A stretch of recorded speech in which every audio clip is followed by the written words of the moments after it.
And it is warm and dry tonight across central Alabama. Look at that 7-day forecast and your election day here in just a few minutes. And today was the last day of campaigning for presidential candidates Kamala Harris and Donald Trump. Tonight, we'll take a look back at their final moments on the campaign trail. And political analysts are predicting a huge voter turnout tomorrow. WVUA 23 News at 10 starts right now. This is WVUA 23 News at 10. Well, it all comes down to this, the final full day of campaigning in the presidential election. We're glad you're with us tonight. I'm Jabari Pruitt. In tonight's top story, Vice President Kamala Harris campaigning in battleground states with stops today in critical Pennsylvania. And former President Donald Trump also hitting the battleground, finishing his campaigning in toss-up Michigan. Brian Abel is in Washington with more from the election final moments. It is the final full day of campaigning, and both Harris and Trump, they are keeping up a dizzying pace, crisscrossing the battleground states as they try to shore up those 270 electoral votes it takes to be the next to occupy the White House here. And during closing arguments, the rhetoric has ramped up too. The presidential campaign trail over the final weekend running straight through the battleground states. Vice President Kamala Harris with multiple stops in Wisconsin Friday, Georgia and North Carolina Saturday, and Michigan Sunday, making closing arguments of her truncated campaign, saying she wants to remind people the stakes of the election. We know who Donald Trump is. Now, this is not someone who is thinking about how to make your life better. The vice president Saturday also appearing on SNL. Because what do we always say? Keep Kamala and carry on a lot. The close of former President Trump's third presidential run, also pushing into multiple battleground states. He too was in Wisconsin Friday after Michigan, then Virginia Saturday, Pennsylvania, Georgia, and North Carolina Sunday. I will bring back the American dream, and we'll bring it back stronger than ever before. As they sprint to the finish, polls show a race too close to call. Longtime Michigan Representative Debbie Dingell on just how close she believes this race is. Been through enough elections that I can tell you I have never seen a tighter election. And Harris will be using some star power as she closes out her campaign. Oprah and Lady Gaga will be joining her at the famous Rocky Steps in Philadelphia tonight. Meanwhile, former President Trump, he will be in Grand Rapids, Michigan, the very same place where he closed out his previous two presidential campaigns. At the White House, I'm Brian Abel reporting. And before you cast your vote, there is some things you need to know. Polling locations will be open tomorrow from 7 a.m. to 7 p.m. You must go to your assigned polling locations to vote. Now, to find your polling location, go to alabamavotes.gov. You will need to show a valid photo ID. That includes driver's license, Alabama Law Enforcement Agency digital drivers and non-driver photo IDs, U.S. passport, or military IDs. Well, one Tuscaloosa County race will be on the ballot for the general election tomorrow. Will it be enough to draw voters to the polls? The presidential race will top the ballot with some states' races and the Tuscaloosa County Circuit Clerk race printed below it. Now, both major parties and the registrar's office work together to get out the vote by host and voter registration drives to help increase voter turnout. A higher turnout is predicted tomorrow. So naturally, the focus is on top of the ticket and seeing how that's going to turn out tomorrow. But that's what gets people most excited. Always does, every 4 years in a presidential cycle. That's what drives people to the polls. Now, just another reminder, tomorrow the polls will be open from 7 a.m. until 7 p.m. Well, Alabama voters will be deciding some county races in our area tomorrow. Voters in Bibb County will be choosing a district court judge. Fayette County will be selecting a county commissioner for District 6 and a Board of Education member for District 6. Over in Hale County, they'll be choosing a probate judge, a county commissioner for District 2, and Board of Education members for Districts 4 and 5. Now, voters in Pickens County will be electing a school superintendent and a school board member for District 1, and Tuscaloosa County voters will be choosing a circuit clerk. Well, turning our attention now to the weather. Election day is tomorrow, but will the rain hold off for voters? Chief Meteorologist Richard Scott is here with that answer. Richard, good evening. Hey, Jabari, good evening to you. Right now, pretty mild out there across West Alabama. It's getting ready to go to bed out there. 70 in Tuscaloosa, and the cloud cover has temporarily moved out, but more clouds will move in by tomorrow morning. So let's check out that election day. And yes, there is a chance for some light rain showers. Not a major impactful type of rain, but just plan accordingly. It wouldn't be a bad idea to have the umbrella nearby or have a rain jacket nearby. I just don't think it's going to rain a whole lot. Temperatures will be in the mid-60s at 7 a.m. Plan on heading out first thing in the morning myself. And noontime, 76. And by 7 o'clock, as the polls close, we're looking at temperatures in the mid-70s. Again, Jabari, for our local weather, not bad at all. It's going to be warm. We're not talking about any major weather hazards. We'll talk about the tropics, which is quite interesting. More on that here in just a few minutes. Jabari. Richard, thank you. Well, some Northport residents still have unanswered questions about the University Beach development. There were heated moments at tonight's Northport City Council meeting. WVUA 23's Mary Lou Lopez was there, and she joins us live. And Mary Lou, what are residents saying?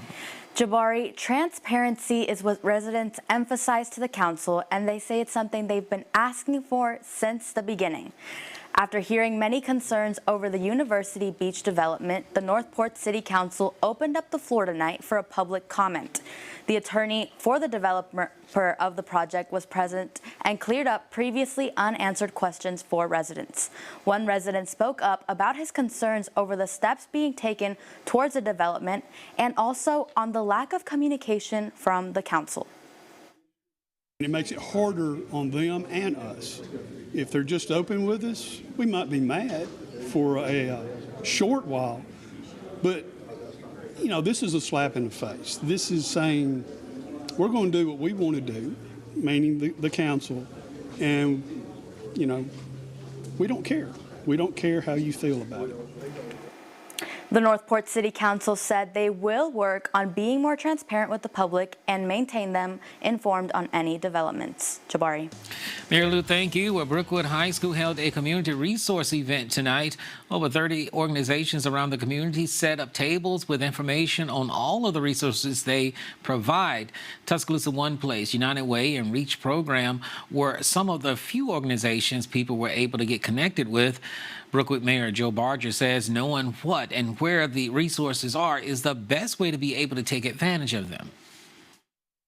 It's very important. You must know where the resources are and what they are in order to take advantage of them. And if you never know, you sit there in the dark. So we wanted to provide, and the school did a great job putting this event together. Ms. Hubbard and her counselors and her staff, they did a great job understanding what the need of the community was. Now, this event also provided concession stands, childcare, and prizes. Well, investigators with the West Alabama Human Trafficking Task Force have arrested and charged 5 men with soliciting prostitution over the weekend in Tuscaloosa. Each of the suspects responded to commercial ads posted online and arranged to meet and pay a woman for sex.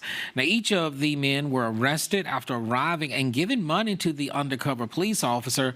According to our news partner, ABC 3340, Eric Stevens, a Duncanville middle school teacher, was one of the men arrested. Now, all were transported to the Tuscaloosa County Jail on a $300 bond each. Over in Walker County, an investigation into stolen firearms has led to an arrest. Bubba Crockett was arrested Saturday on Old Birmingham Highway and charged with burglary and theft. Investigators say 5 stolen firearms were recovered, including 3 long guns and 2 pistols. Narcotics were also located on Crockett. More charges are possible. Well, after 50 days since mechanists at Bowen decided to go on strike, well, today, union workers are voting on a new contract. Now, workers are voting whether to accept a contract offer or to extend their strike. In its latest proposed contract, Bowen is offering to pay raises of 38% over 4 years, plus ratification and productivity bonuses. It falls short of the 40% originally asked for. Pensions were also a key issue for workers who rejected the company's previous offers in September and October. A decision could come down later tonight. Well, the city of Tuscaloosa is partnering with local businesses and property owners to enhance storefronts. The Facelift Storefront Improvement Program is a recent initiative approved by the City Council. It allows commercial property owners to share the financial responsibility of improvements within the city. Funding is a one-time reimbursement of up to $25,000. Organizers say they hope 10 or 12 local businesses will benefit, and they are prioritizing high-trafficked areas. I think the city of Tuscaloosa as a whole will benefit from this project. I think we all want our city to be more attractive, and our businesses are a huge part of that. And so we want a vibrant business community. We want people to spend their money, spend their tax dollars, especially going into the holidays right now, shop local. And so we are really hopeful that this will make a difference in our community as a whole. Now, the first round of applications are due December 20th and will be accepted on a competitive roll-in basis as funding allows. Well, coming up, Alabama is expected to receive millions of dollars in a settlement over opioids crisis, and a Birmingham city councilman has found himself on the other side of the law. We have full details next.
And Alabama Attorney General Steve Marshall announced today that Alabama is expected to receive about $19.8 million from Kroger.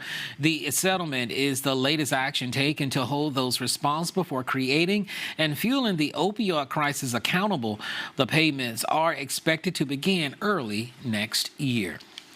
Well, a Birmingham City Councilman was arrested in Mobile County over the weekend. Birmingham City Councilman J.T. Moore was arrested and charged with a DUI in Mobile County. Investigators say Moore was taken into custody on the side of Interstate 65 early Sunday morning. Now, they say police received a call about a vehicle driving slow and swerving on the interstate.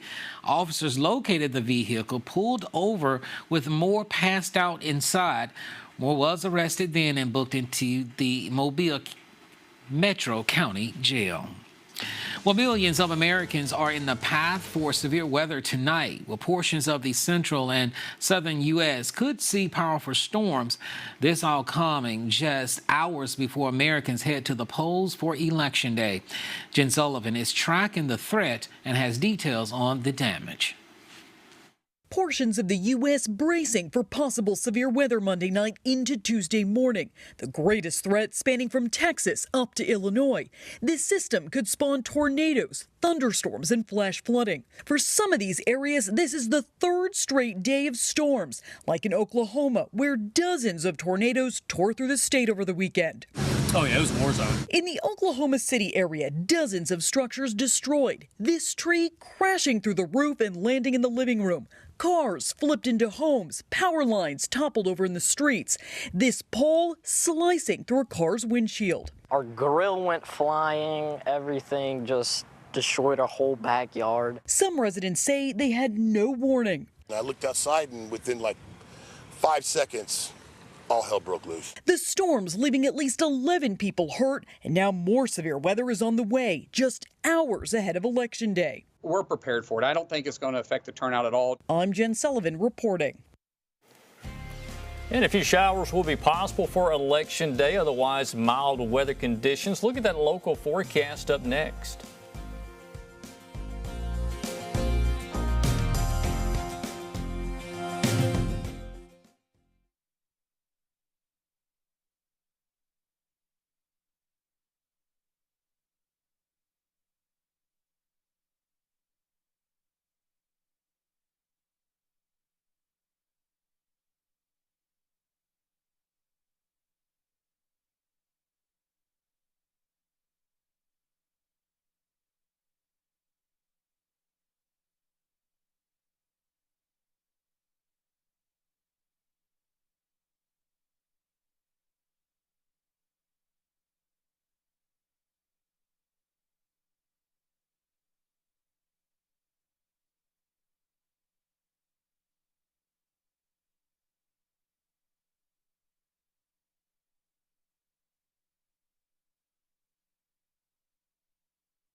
Hear my forecast every day on 96.1 The Blessing.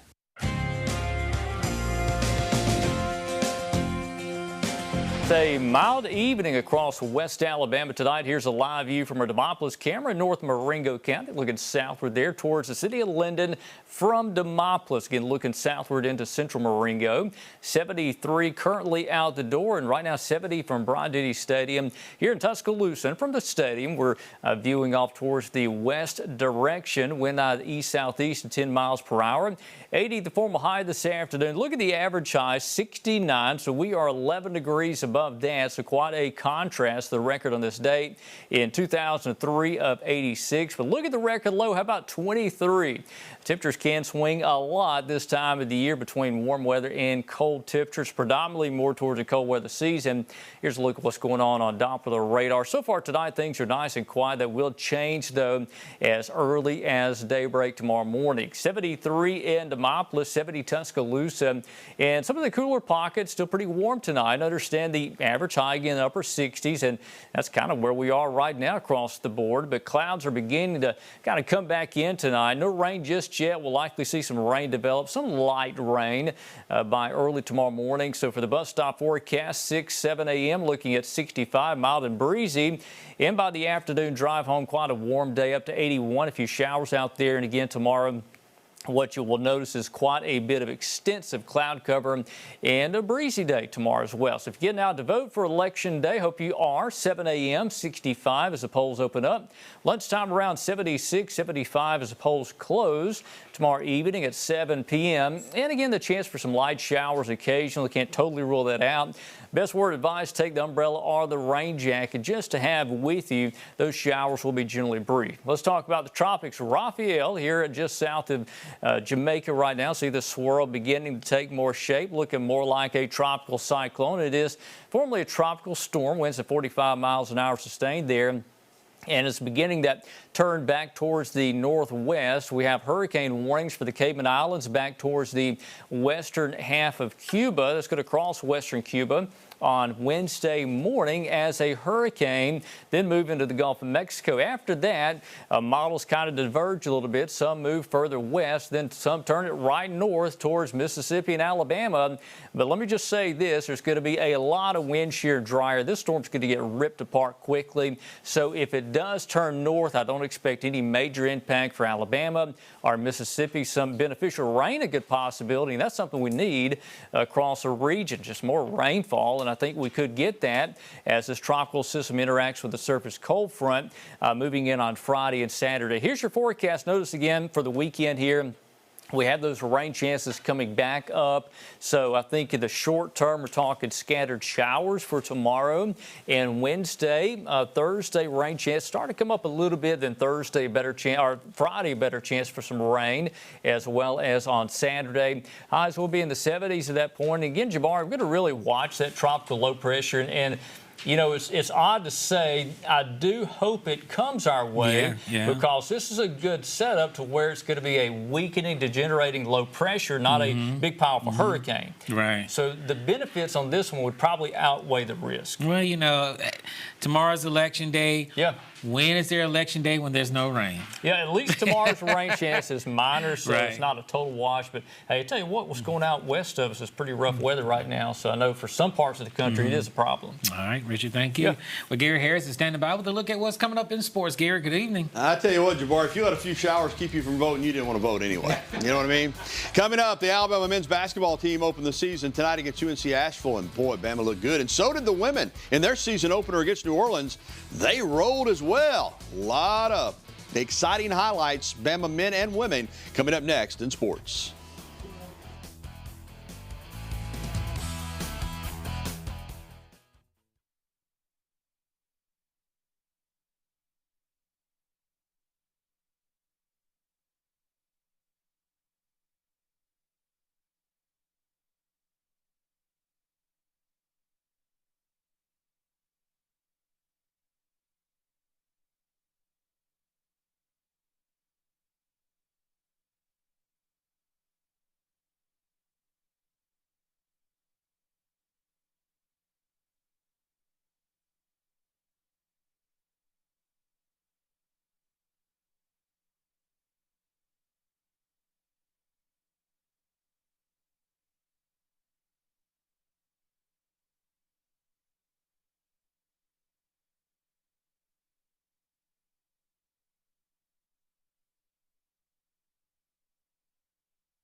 And welcome back to the News at 10. I'm Gary Harris. The second-ranked Alabama men's basketball team opening the season tonight at home against UNC Asheville from the Big South Conference. You expected an Alabama win. There's Mark Sears, man, preseason player of the year. And you expected big Alabama win, and you got it. All Bama in this one. Big expectations. The Tide looking good. Cliff Amore kicks it out to Aiden Holloway. See the three, be the three. Alabama was firing on all cylinders early and often. On the defensive end, Jaron Stevenson. Or actually, that's Aiden Sherrill saying, get that shot out of here. Starts the break on the other end of Latrell Reichel Jr. from Grant Nelson for the finish. LeBaron Philon, the freshman out of Mobile, is going to be special. I mean, this guy's got all the moves. Little dribble drive there, pull up and pop. And then you're going to see Philon draw the defense, then alley-oop it to Cliff Amore, 110-54. Bama wins its opener. Sears led 6 players in double figures with 20. Amore had 16 and 8. All 11 players, including the walk-on that played, scored in the game. Alabama will host Arkansas State on Friday night at 7 o'clock. Number 24, Alabama women. Crimson Chaos supporting them as well tonight, taking on New Orleans, and this was Alabama as well. Diana Collins gets it to Carly Weathers, who gets it to Aaliyah Nye, pops the 3 ball. First team All-SEC preseason guard Sarah Ashley Barker. This is what she's so good at, driving, penetrating, and finishing. Barker then shows you that she can also dish it. She finds Nye. Barker and Nye combined for 48 points on the night. And then Zay Green with a quick pass to Barker and 1. And she's going to count on 1, 2, 3. 115-53. Big crowd on hand for the doubleheader. And Christy Curry says it's time the fans turn out for her team all the time. I'm asking Alabama Nation right now to come back out and support us. This can't just be because it's a doubleheader. These kids deserve for people to be in the stands, and that's my plea. I appreciate everybody that is, but it's time that Alabama family steps up and comes out and supports us consistently. We play at 2 o'clock Sunday against Troy, and we would really appreciate the support. Well, Alabama wide receiver and return man Cole Adams, as we move to football, will miss the rest of the season with a lower body injury. Head coach Kalen DeBoer made the announcement on Monday ahead of Saturday's big game at number 14 LSU. He didn't elaborate on the nature of the injury, which Adams suffered early in the game in the first quarter 2 weeks ago against Missouri before the open day. Here's Coach DeBoer talking about the untimely and unfortunate injury to Cole Adams. Unfortunately, just because Cole's a guy that pours everything into it, had an injury earlier in the season. Honestly, at the time, probably thought that was going to be something more significant as far as the time frame with the first one. Just seeing the effort he put into that first injury, you really found out a lot about who he was as a person, as a player, just the toughness he had. And unfortunately, he had another injury here now, and lower body injury, and so we'll be done with the season here this year. Now to the Bama defense. Defensive coordinator Kane Womack expects Alabama's football defensive identity to be challenged on Saturday in a big way down in Baton Rouge. Alabama's a ball hawking unit. They like to turn you over. They like to wreak havoc, but that quarterback for LSU, Garrett Nussmeier, is a cool customer, and LSU has the 6th best passing offense in the country. But Alabama is confident, coming off a 34-0 shutout win over Missouri, and with what they were able to do against the Mizzou Tigers, Womack expects that his Crimson Tide defense is going to be locked in and in full swarm mode against the Bayou Bengals.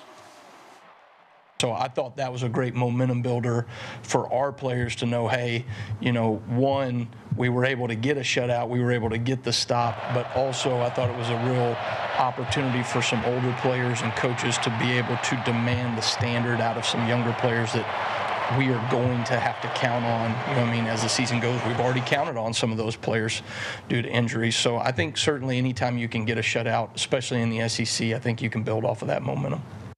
And Jabari, Monday Night Football, the Bucs scored late against the Chiefs. I told Stu McCann they should have gone for 2.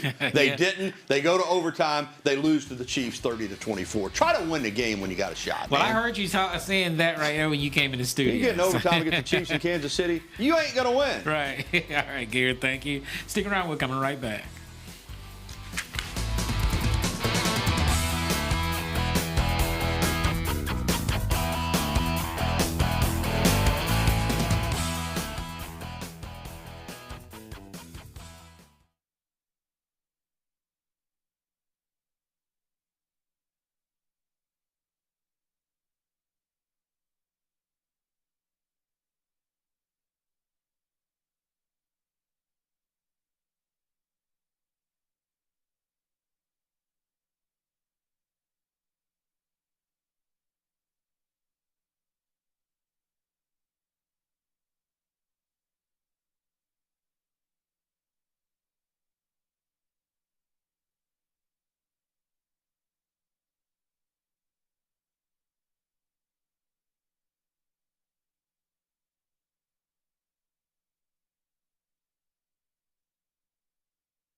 All right, nice looking weather for Election Day for tomorrow. Look for temperatures in the mid-70s by lunchtime and 7 o'clock as polls close. Maybe a few showers, not a major impact. All right, have a great night. See you.